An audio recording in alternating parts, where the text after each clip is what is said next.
Last lecture में हमने large intestine की एनाटॉमी के बारे में पढ़ा था। कौन कौन से पार्ट्स होते हैं, सिग्मॉइड कॉलोन है, ट्रांसवर्स कॉलोन है, डिसेंडिंग असेंडिंग कॉलोन है, और यहाँ पर किन किन चीज़ों का एब्जॉर्प्शन होता है वो आज हमें देखना है। तो देखिए, लार्ज इंटेस्टाइन के अंदर सबसे पहले वाटर का रीअब्जॉर्प्शन होता है। ओके, वाटर के रीअब्जॉर्प्शन के बाद बाइल सॉल्ट्स का रीअब्जॉर्प्शन भी यहीं पे होता है, सीकम के अंदर, और सीकम से ये बाइल सॉल्ट वापस ब्लड के थ्रू लीवर में ट्रांसफ़र होता है।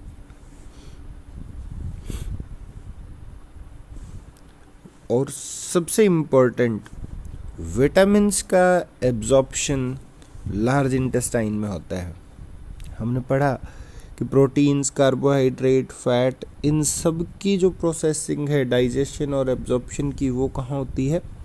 स्मॉल इंटेस्टाइन में। मैक्सिमम एब्जॉर्प्शन स्मॉल इंटेस्टाइन में होता है। उसके बाद फीकस या मल बनने की जो प्रक्रिया है वो शुरू होती है। कौन कौन से विटामिन जो लार्ज इंटेस्टाइन में बनते हैं? एक है vitamin K, required by liver for synthesising 4 clotting factors. Vitamin K ये किस लिए प्रयोग होता है? कि हमारे जो क्लॉटिंग फैक्टर्स हैं जो खून को जमाने में मदद करते हैं, 13 क्लॉटिंग फैक्टर्स होते हैं, 13, ठीक है, उनमें से 4 ऐसे हैं जो विटामिन के की मदद से बनते हैं। ठीक है, तो वो विटामिन के कहाँ से रीअब्जॉर्ब होगा? लार्ज इंटेस्टाइन से। बायोटिन ग्लूकोज मेटाबॉलिज्म के लिए इम्पोर्टेंट होता है। बायोटिन आपने सुना भी हो कि बायोटिन के कैप्सूल्स आते हैं, कि आप कहते हैं कि बालों के लिए बायोटिन के कैप्सूल्स अच्छे होते हैं, लेकिन वो कब यूज़ लिए जा सकते हैं? कि जब आपके लार्ज इंटेस्टाइन का एब्जॉर्प्शन प्रॉपर ना हो। अदरवाइज बायोटिन कैप्सूल, बायोटिन जो विटामिन है वो ऑलरेडी बॉडी में रीअब्जॉर्ब होते रहते हैं। पेंटोथेनिक एसिड B5 ये वाटर सॉल्युबल विटामिन है और स्टेरॉइड हार्मोन बनाने के लिए रिस्पॉन्सिबल होते हैं। कुछ न्यूरोट्रांसमीटर्स के लिए भी रिस्पॉन्सिबल होते हैं। B5, ठीक है, इसके कहते हैं पेंटोथेनिक एसिड। ये विटामिन B5 का नाम है। आपने सुना हो तो बी कॉम्प्लेक्स होता है ना, तो बी कॉम्प्लेक्स में क्या क्या होगा भाई? B1, B2, B3, ठीक है, इस तरह से B5, B12, ये उनमें से एक विटामिन है B5। कहाँ रीअब्जॉर्ब होगा, कहाँ प्रोड्यूस होगा? लार्ज इंटेस्टाइन में। किस लिए ज़रूरी होता है? स्टेरॉइड हार्मोन बनाने के लिए ज़रूरी होता है। फिर organic waste. Organic waste, bacteria convert bilirubin to urobilinogen and stercobilinogen. हमने कहा था कि ये जो बाइल पिगमेंट्स होते हैं जैसे बिलीरुबिन है, बिलीवर्डिन है, ये क्या करते हैं? यूरिन और स्टूल को कलर देते हैं। तो वो डायरेक्ट बिलीरुबिन कलर नहीं दे सकते। क्या होगा कि जब बिलीरुबिन पर किसी बैक्टीरिया का रिएक्शन होगा तो वो बिलीरुबिन यूरोबिलिनोजन में कन्वर्ट हो जाएगा और स्टर्कोबिलिनोजन में। तो स्टर्कोबिलिनोजन स्टूल को येलो कलर का बनाता है और यूरोबिलिनोजन यूरिन को येलो कलर देता है। Bacteria break down peptide in feces and generate ammonia, indole, skatole, hydrogen sulphide. क्या बैक्टीरिया क्या करता है? पेप्टाइड्स को तोड़ता है और मल निर्माण की प्रक्रिया शुरू करता है। क्या स्टूल का फॉर्मेशन, फीसेस का फॉर्मेशन यहाँ शुरू होता है। Bacteria feed on indigestible carbohydrate. Indigestible carbohydrate जो कॉम्प्लेक्स पॉलीसेकेराइड्स हैं और जो डाइजेस्ट नहीं हो सकते हैं, ऐसे कार्बोहाइड्रेट हैं, उन पर बैक्टीरिया अपना काम शुरू करता है। इससे क्या होगा? Produces flats. तो हम कहते हैं क्या जो है खाना हमें डाइजेस्ट नहीं हुआ है, तो डाइजेस्ट नहीं होने का क्या है? Indigestible carbohydrate. इनडाइजेस्टिबल कार्बोहाइड्रेट की वजह से क्या होगा? फ्लैटस मतलब गैस बन जाती है पेट में। क्या इंटेस्टाइनल गैस लार्ज इंटेस्टाइन में जो बनती है वो किसकी वजह से है? बैक्टीरिया के रिएक्शन की वजह से। अब कौन कौन से मूवमेंट्स लार्ज इंटेस्टाइन में होते हैं?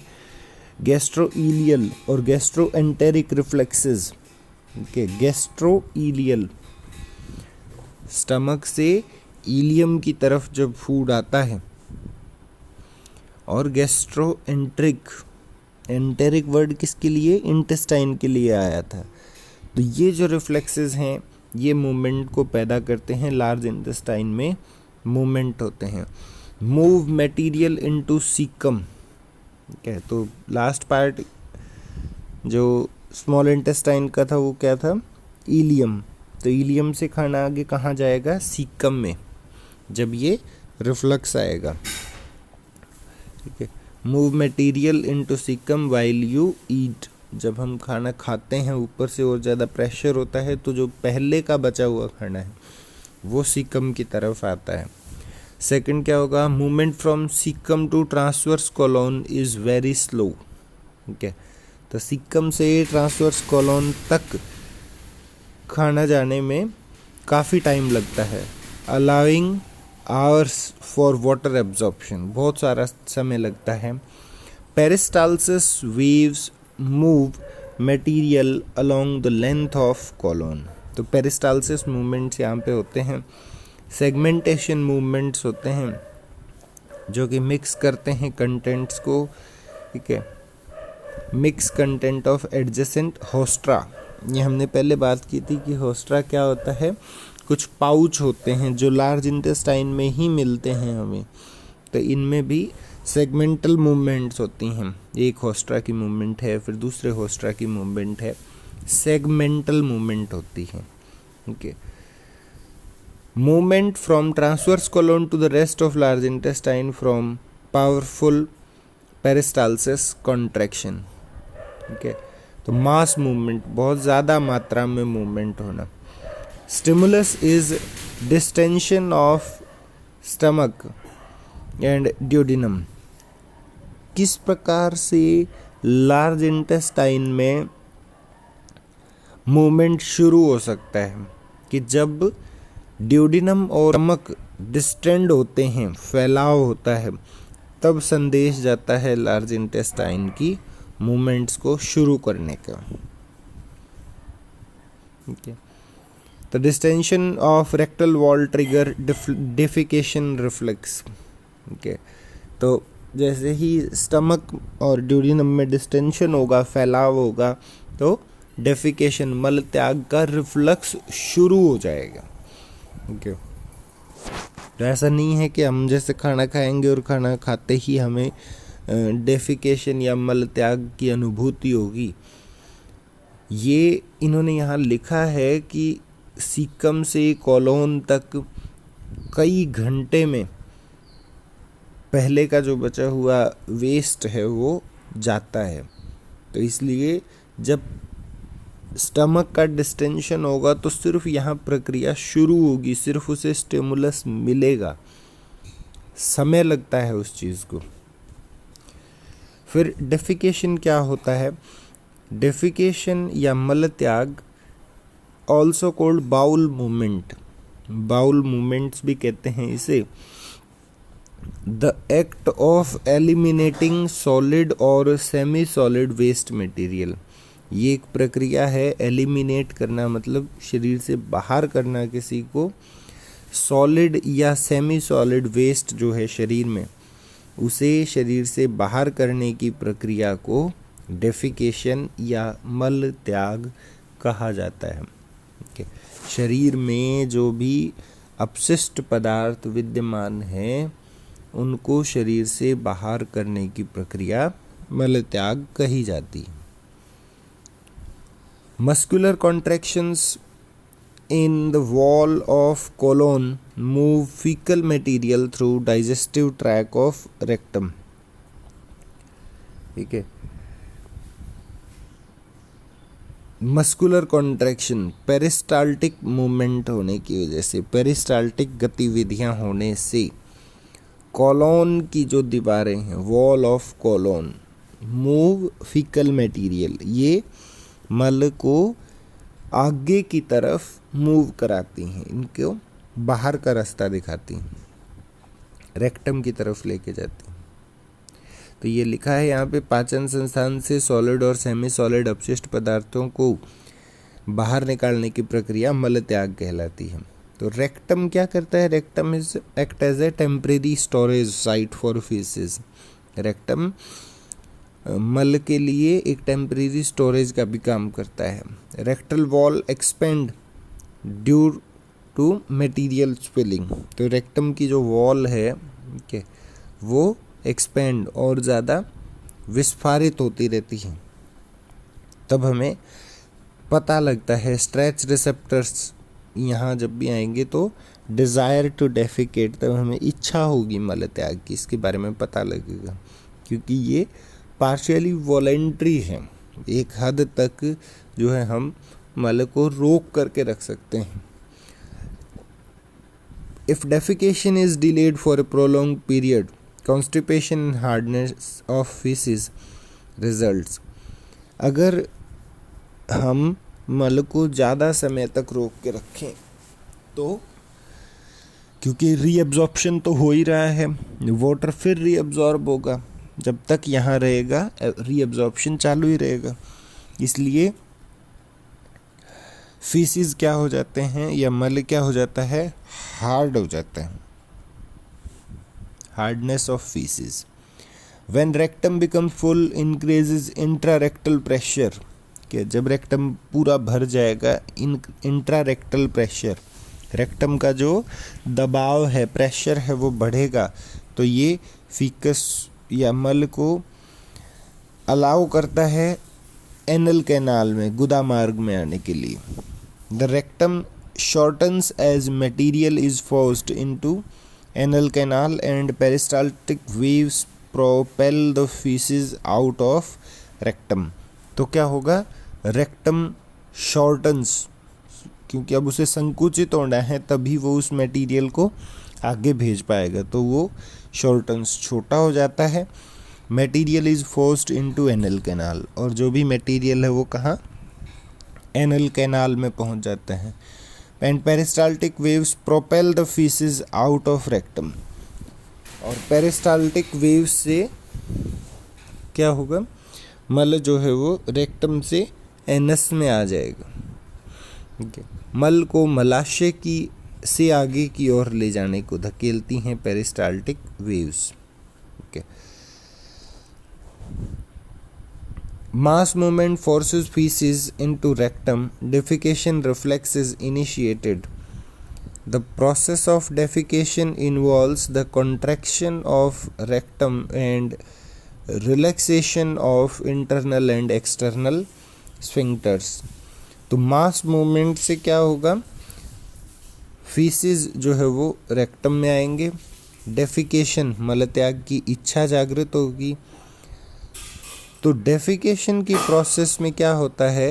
रेक्टम का संकुचन, contraction of rectum and relaxation of internal and external sphincters के, एनल स्फिंक्टर्स जो हैं वो रिलैक्स होंगे, क्योंकि अभी तक तो उन्होंने रोक के रखा हुआ था, लेकिन जब ये स्फिंक्टर रिलैक्स होंगे, विस्फारित होंगे, तो ही मल जो है वो बाहर आ पाएगा। इस प्रकार से मल त्याग की प्रक्रिया होती है। इम्पोर्टेंट पार्ट रहता है 5 नंबर के हिसाब से ही। डेफिकेशन का पार्ट। अब इंटरनल एनल स्फिंक्टर क्या होते हैं? स्फिंक्टर्स कहीं भी लगे हों, क्या करते हैं, स्मूथ मसल के अंदर होते हैं या स्मूथ मसल से बने हुए होते हैं। सर्कुलर रिंग लाइक स्ट्रक्चर है, इस प्रकार से गोल होते हैं। ठीक है, मेन काम क्या रहता है कि इनको रोकना है। जब इनका संकुचन होगा तो ये किसी भी चीज़ को गार्ड करते हैं, रोकने के लिए, रोकने के पर्पज से गार्ड करते हैं। ठीक है, इमीडिएटली इनसाइड द एनस, क्या that lies immediately inside the anus. और ये कहाँ पाए जाते हैं? एनस या गुदा मार्ग के अंदर पाए जाते हैं, इंटरनल एनल स्फिंक्टर्स। इनको कौन कंट्रोल करता है? यहाँ पे पेल्विक नर्व कंट्रोल करती है, pelvic nerve. External anal sphincter जो है वो वॉलेंट्री मसल, अपनी इच्छा पर निर्भर करते हैं। ओके, ये that surrounds the internal sphincter and extends distal to it, that both surrounds the internal sphincter and extends distal to it। ये क्या करते हैं? इंटरनल स्फिंक्टर से आगे की ओर लगे हुए होते हैं। ओके, डिस्टल उससे आगे की ओर होते हैं और उन्हें भी ढकते हैं। Surrounds the internal sphincter. कौन कंट्रोल करेगा इनको? Pudendal nerve. External anal sphincter is controlled by pudendal nerve. Pudendal nerve always keep the external anal sphincter constricted. ये हमेशा कॉन्स्ट्रिक्टेड होते हैं। रिलैक्स कब होंगे? जब मल की मात्रा बढ़ जाती है, कि जब हमें इच्छा जागृत होती है। Defecation reflex. डेफिकेशन रिफ्लेक्स क्या होता है? पेरिस्टाल्टिक मूवमेंट को रेक्टम में पुश करना, सिग्मोइड कोलोन से रेक्टम में पुश करना डेफिकेशन रिफ्लेक्स कहलाता है। ये 2 नंबर में पूछ सकते हैं आपसे। ओके, बाकी कोई इतने ज़्यादा इम्पोर्टेंट नहीं है कि इंट्रिंसिक, माइंट्रिक, मीजेंट्रिक डेफिकेशन रिफ्लेक्स होता है, पैरासिम्पैथेटिक डेफिकेशन रिफ्लेक्स होता है। ये रिफ्लेक्सेस सभी एक ही प्रकार से कार्य करते हैं कि जैसे जैसे डिस्टेंशन होगा, सबसे पहला डिस्टेंशन हमने पढ़ा है स्टमक और ड्यूडेनम का होगा, वहाँ से कोलोन सीकम में प्रक्रिया शुरू होगी। पहले जो अपशिष्ट पदार्थ हैं वो सीकम में आएंगे, सीकम से कोलोन में आएंगे, कोलोन से फिर सिग्मोइड कोलोन और रेक्टम में आएंगे। ये रिफ्लेक्सेस वही होते हैं। ओके, कई सारे रिफ्लेक्स यहाँ पे दिए हैं, जिनकी नाम से ही हैं। गैस्ट्रोकोलिक रिफ्लेक्स है, गैस्ट्रोइलियल रिफ्लेक्स है। गैस्ट्रो वर्ड आया है तो स्टमक का डिस्टेंशन होगा। ओके, गैस्ट्रोकोलिक, कोलोन में जाना है तो मास मूवमेंट कहाँ हो? कोलोन में हो। गैस्ट्रोइलियल, फिर से स्टमक का डिस्टेंशन हो तो इलियम के अंदर इलियोसिकल स्फिंक्टर या इलियोसिकल वाल्व जो है वो उसका खुलना हो, ताकि इलियम से सीकम के अंदर मटेरियल जा सके। तो ये सब एक सामान्य प्रक्रिया है। ध्यान क्या रखना है कि स्टमक का डिस्टेंशन होगा तब इन सभी जगहों पर रिफ्लेक्स शुरू होंगे। तो बहुत ज़्यादा रटने की ज़रूरत नहीं है, इसे नाम से ही समझिए आप।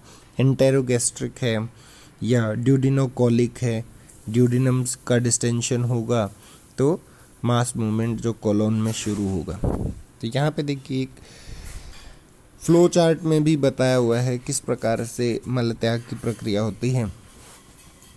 डेफिकेशन, मास पेरिस्टाल्टिक मूवमेंट से फीकल मटेरियल कोलोन और कोलोन से रेक्टम में पहुंचेंगे। रेक्टम वॉल का डिस्टेंशन होगा, स्ट्रेच रिसेप्टर स्टिमुलेट होंगे, सैक्रल स्पाइनल कॉर्ड तक पहुंचेंगे, इम्पल्सेस जाएंगी और इन इम्पल्सेस से क्या होगा? पैरासिम्पैथेटिक नर्वस सिस्टम स्टिमुलेट होगा। यहाँ से रेक्टल मसल्स का कॉन्ट्रैक्शन होगा, इंट्रारेक्टल प्रेशर इंक्रीज होगा। इंट्रारेक्टल प्रेशर इंक्रीज होने से हमारी इच्छा इसके साथ जागृत होगी, दिमाग हमें कहेगा कि अब जो है मल त्याग करना चाहिए। डायफ्राम का कॉन्स्ट्रक्शन होगा, और एब्डोमिनल मसल्स भी इसमें मदद करती हैं। पैरासिम्पैथेटिक स्टिमुलेशन से स्फिंक्टर्स ओपन हो जाते हैं और फीसिस जो है वो एनस के द्वारा बाहर हो जाते हैं।